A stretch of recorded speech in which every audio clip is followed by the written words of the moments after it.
sexual assault.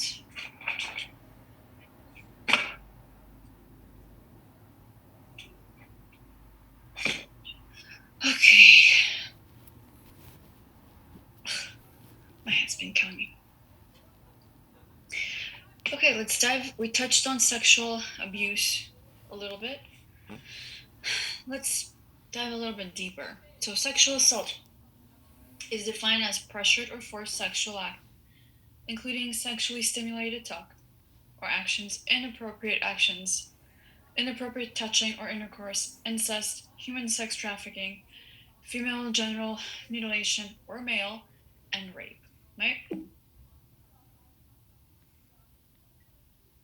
So, we all understand this, right? So, rape, non consensual activity, any penetration of vagina or anus with any object or body part, or oral penetration by a sex organ of another person. We always bring in, you know, a female genitalia. It's always male also. They do get raped also. Okay? Second most violent crime. I think the statistic is a little bit different now. But this is from 2008. Please note all the myths. Please note all the myths of rape. Sorry, I'm just checking you guys out, making sure cameras. Some are off. Okay. So most rape occurs away from home or in areas such as alleys and behind buildings. This is a myth. It happens actually not away from home and in places you know. It doesn't happen. It's not like in the movies where you see that. Men cannot be forced to have sex against their will. Yes, they can. Yes, they can. Women are usually raped by a stranger and not by a family member. Usually it's by someone they know. Women asked to be raped by flirtatious behavior or provocative attire. Absolutely false. Rape is not an act of affection. It's not an act of flirtatious behavior. It's an act of aggression, right? Dominance and control. Women, anyone can be raped no matter what they're wearing. Women who wear revealing clothes are just asking to be assaulted. False. Most sexual assaults are reported to the police. Actually, it's underreported. Every 10 minutes, a sexual assault occurs in the US. I think the statistic is a little different. I think it's every 2 to 3 minutes now. Excuse me. Please know this. Please, please, please. Okay, types of rape. Why can I not click? Oh, there it is. Okay. So, we just define rape, right? Non-consensual sexual activity involving any penetration with any body part or object. So there's stranger rape, marital, date, and acquaintance rape. So these types of rape specify the type of relation between the perpetrator and the vulnerable person. There is no typical description of a person who is vulnerable to rape. Anybody. I mean, we hear in the news that children are being raped now, right? It's all over the news of all the disgusting things that happen that are recently coming to life. Oh my gosh, someone's drinking coffee like me. I just saw it in the camera. I got too excited.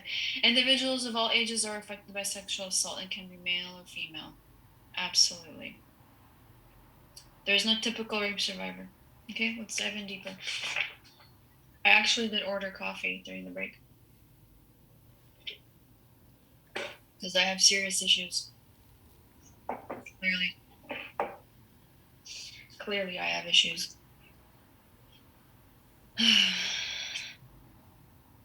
Oh, trust me, I will knock out. The moment my head hits the pillow. Yeah. But I actually don't sleep.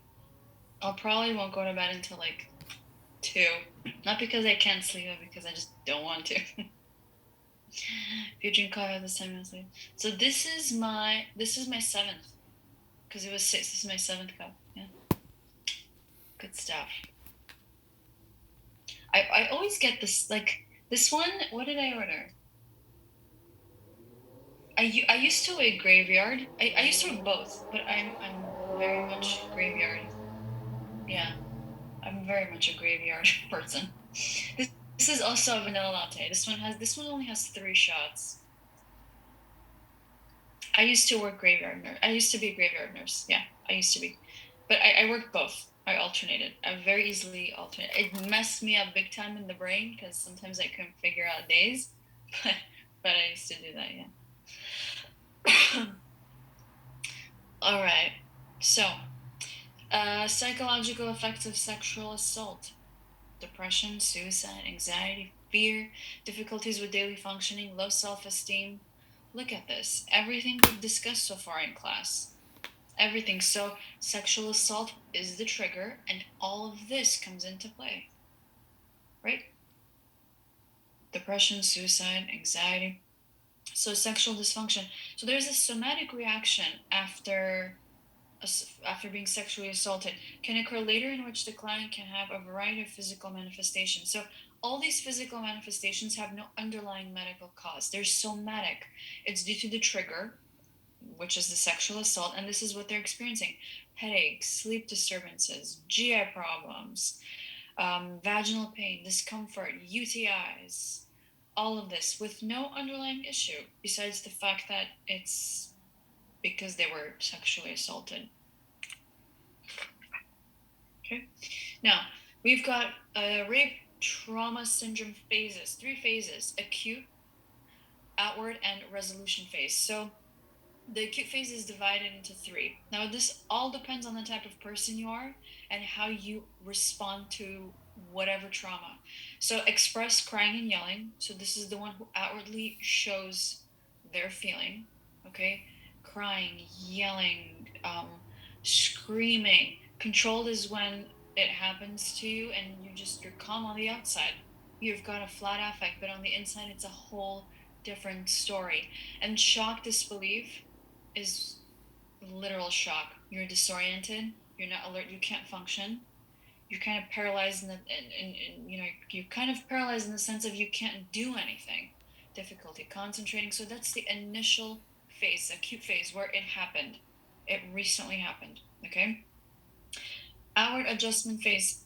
Individual resumes normal activities, but suffers from symptoms that include PTSD. So outward adjustment phase is where they're resuming their day-to-day kind of stuff, but they're still experiencing all this stuff deep down, right? So these are all PTSD symptoms: sleeping, eating disturbances, phobias, physical pain, flashbacks, depression, anxiety, any form of psychiatric disorder that we've learned so far, and sexual dysfunction. Okay, so on the outside, they're good. They're back to normal day-to-day stuff. Inside, it's a whole different story. Okay? Excuse me. And then the resolution phase. They're over it. They're in recovery.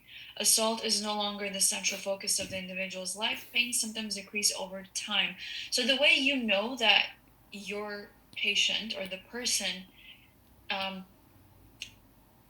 is over the rape, is over the sexual abuse, is when they're able to resume normal relationships again, where they're able to have a significant other and they don't experience PTSD symptoms and they're able to function. There is no sexual dysfunction, there is no phobia, there's no somatic type of pain. It's when they're able to move forward in a different relationship. Okay. Resolution phase. Post-traumatic stress disorder. We talked about post-traumatic stress disorder, but with sexual assault, it's the same. They experience it, which is what? The outward adjustment phase, right? So, post-traumatic stress disorder, again, can occur beyond 1 month after the attack, obviously, right? Because that's post-traumatic stress disorder. ASD, acute stress disorder, right? It's 1 month only, and past that is post-traumatic stress disorder. Long-term psychological effects of sexual assault. So reliving the event, flashbacks, recurrent dreams, intrusive thoughts. With sexual assault and PTSD, you increase your activity, start to visit your friends, you move away because you're afraid that if you stay here, it'll occur again. You're hyper vigilant, hyper arousal. Okay, increased emotional startled response, easily startled, anxious, angry, difficulty falling asleep or concentrating. Okay. phobias, fear of being alone, fear of sexual encounters, avoiding triggers of the event, memory problems about the trauma. Your brain kind of suppresses the entire situation, so you kind of block out certain parts of the incident, right? Emotional numbness, you feel kind of guilty and just depressed. Difficulties with daily functioning, low self-esteem, depression, sexual dysfunction, somatic reports such as headache, fatigue, and GI problems. These are kind of repetitive. But PTSD, this is the PTSD experience with sexual assault. Okay? Makes sense, guys? Are you guys with me? Right?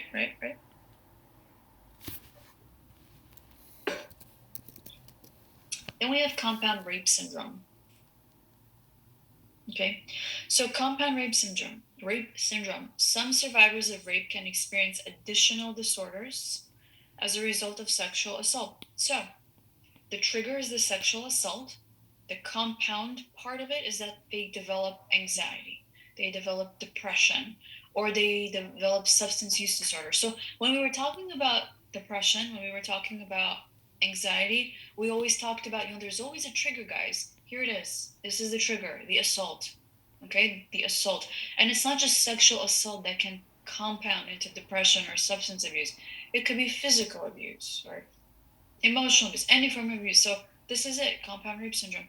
Or you can get physical disorders such as whatever previous medical disorder you've had, migraines, or I don't know, whatever physical illness you've had in the past. Okay, it just presents itself again. Okay, silent rape reaction. So this is where the survivor does not report or tell anyone of the assault, including family, friends, and authorities. But all the friends and family, they notice a change. They notice that something's off, even though this person hasn't said anything to them, right? Abrupt changes in a relationship with partners, nightmares, anxiety at work, in school, whatever it is you're doing, changes in sexual behavior, sudden onset of phobia, but no verbalization that sexual assault occurred. Okay, so there's been sexual assault, but it's not been reported. But then there are all these visible behavioral symptoms, and the reason why it's not reported or said to anyone is because the person is afraid of being judged. The person's afraid of being judged. If I tell them, they're gonna think that I begged for it or asked for it or I was being provocative. It's the lack of education regarding what rape really is about, right? Incest. Incest. So, incest victims may experience, everything that we've learned in psych. They may experience negative self image, depression, eating disorders, personality disorders, self destructive behavior, substance abuse. So, this goes deep. General behavioral problems, anxiety, regressive behaviors going back in their development. Okay, withdrawal from normal activities, cruelty, self-injury, PTSD, poor self-esteem, age inappropriate sexual behavior. Okay, so I do have a story about this. It was my shift. It was the start of my shift. The nurse who was supposed to give me a report didn't give me a report. She had to leave. So the first thing I always do when I come on shift is I make my rounds and I make sure my patients are okay. Are they breathing? Are their vital signs okay? Okay. Now, this one day I didn't get a report on my patients, but I wanted to visually inspect and assess them. All my patients seemed very good. My favorite one of the day so far was this female who was so friendly, so nice, cooperative. She was very, she had all these good goals. And I remember thinking, great, my shift is going to be perfect. I'm so happy. Yes. So I go back to the nurse's station and I read up on all my patients. And my favorite patient of the day, I was traumatized. So currently she was a 28, 29-year-old female that was brought onto the unit due to bipolar disorder, blah, blah, blah. And then I kept on reading. So when She was 15. She was a male. She transitioned. She fully transitioned when I was caring for her. She was a male. And he at the time raped his sister, who was 11 years old, and got her pregnant. No reactions to this because I was traumatized completely. The problem is not the transition. The problem is not who she is right now. Fine. It's the fact that the insect. Do you understand? I was traumatized. When he was a male, he raped his sister. And so I don't know what happened to the sister, but he wasn't taken to he was brought in since he was transitioning, they deemed it psych. And so he was in and out of facilities. How sad is that? I was traumatized completely. But as a nurse, right, we pull through it and we just continue caring for them because it's ethical. That's what we do. But I couldn't. That's not fair. He should have been in jail. Exactly what a lot of us on the unit were saying. Lots of crazy stuff happened. Yeah. It's definitely not fair. Absolutely not fair. And then I have another story. This one's a little.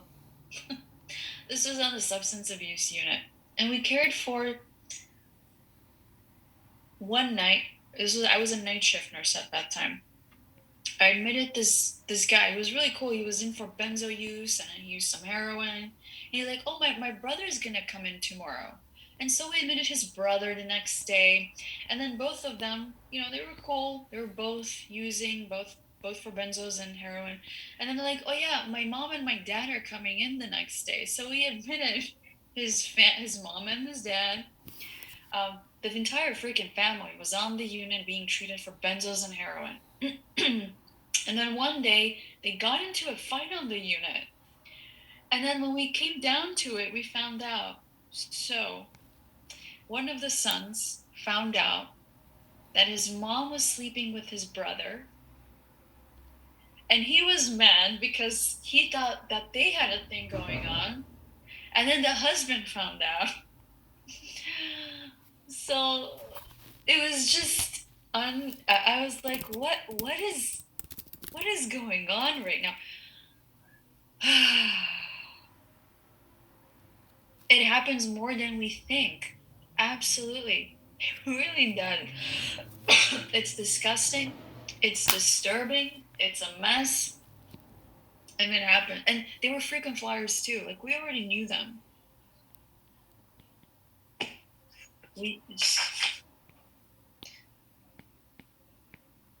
Oh my gosh. Wow. Angelica, that's a sad story. But it does happen more than we think.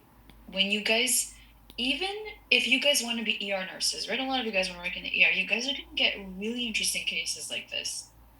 Where you're like, I can't believe that this occurs.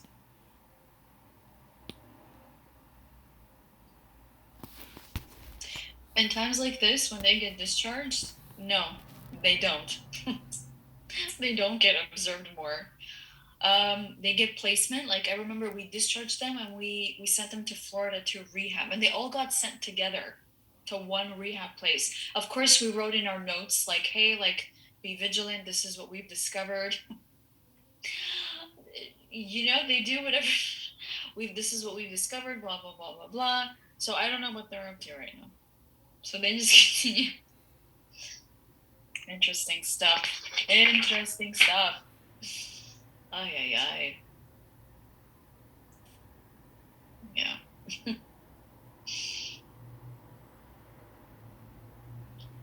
They keep it in the family. Yeah.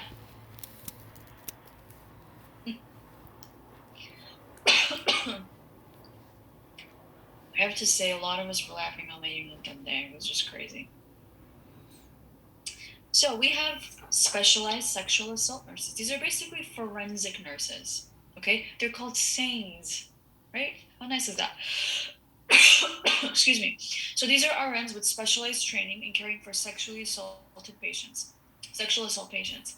So these are the guys who assess. So like, hey, I'm going to be your nurse today. Is it okay if I get your consent to take photographs and to get forensic evidence? This is it.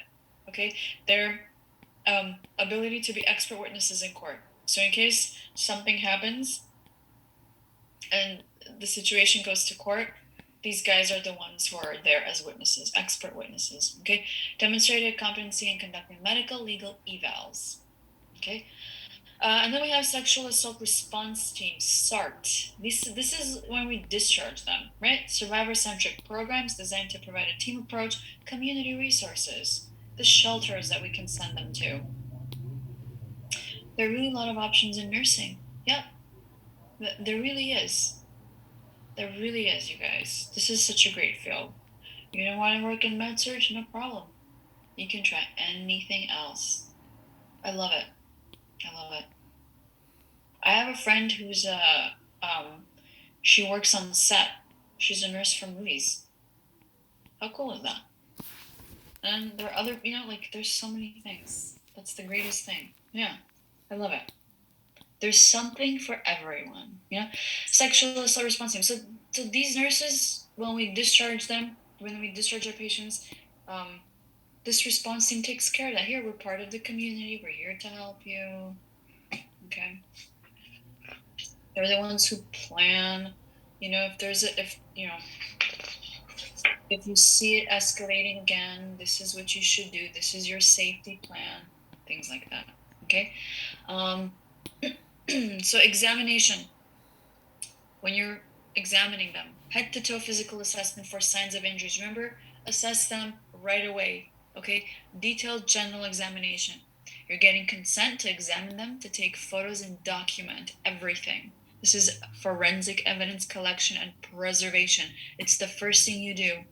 Okay, document physical findings, you treat them, you discharge plan, and you follow up care. Okay? So,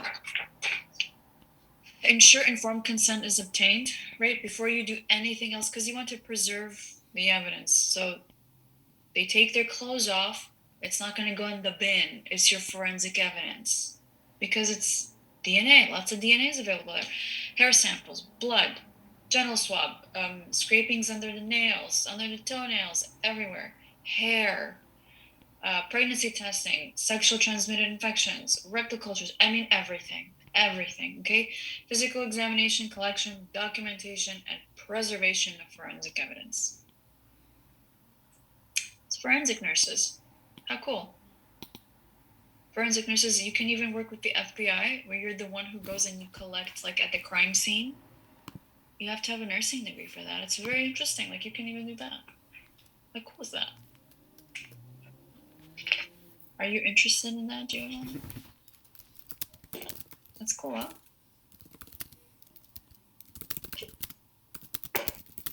That's really cool, man. I think you have to work in psych plus ER, and then you get your master's. Forensic nursing, yeah. Federal jobs, yeah. Forensic files, yeah. Nurses, we're so cool, honestly. We're so versatile. I have a friend who hates everything besides like beauty stuff. She makes a lot of money in, like, she has her own laser center, laser injection, blah blah blah. And then I have a nurse who's just in the ER because she's all about that. There's so many different things. Assessment. This is kind of like repeating itself. Assess for thoughts of self-harm or suicide. Assess psychological trauma. Document verbatim everything the patient says. Assess for anxiety. Whatever anxiety they're experiencing, everything we learned in Anxiety Week, same thing applies. Mild, moderate, panic, severe. Assess for physical trauma. Use a pre-printed body map and ask permission to take photographs, obviously. Right? We just went over that. Okay. Assess available support system right upon discharge. Often partners or family members do not understand the trauma of rape and they may not be the best support system. This is why we have the SART available, right? The community resources.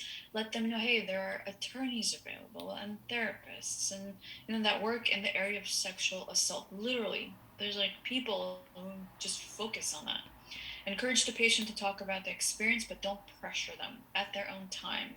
So in the end, when you're educating your patient, when you're creating a safety plan, you're going to teach them to identify signs of escalation of violence because this is the greatest risk to the client. This increases awareness of when danger is going to occur again. And this is how they know that they should leave again, if it occurs again. Okay? If they're more predisposed to it. And I kind of went over this. Evaluation. So you know that your sexual assault survivor is in recovery if they are relatively free of any signs or symptoms of acute stress disorder or PTSD, when they're able to resume to have healthy relationships again, right? When they're able to move on and form more intimate relations. That's how you know your patient's all good. Due to time constraint, we're not gonna respond to these questions.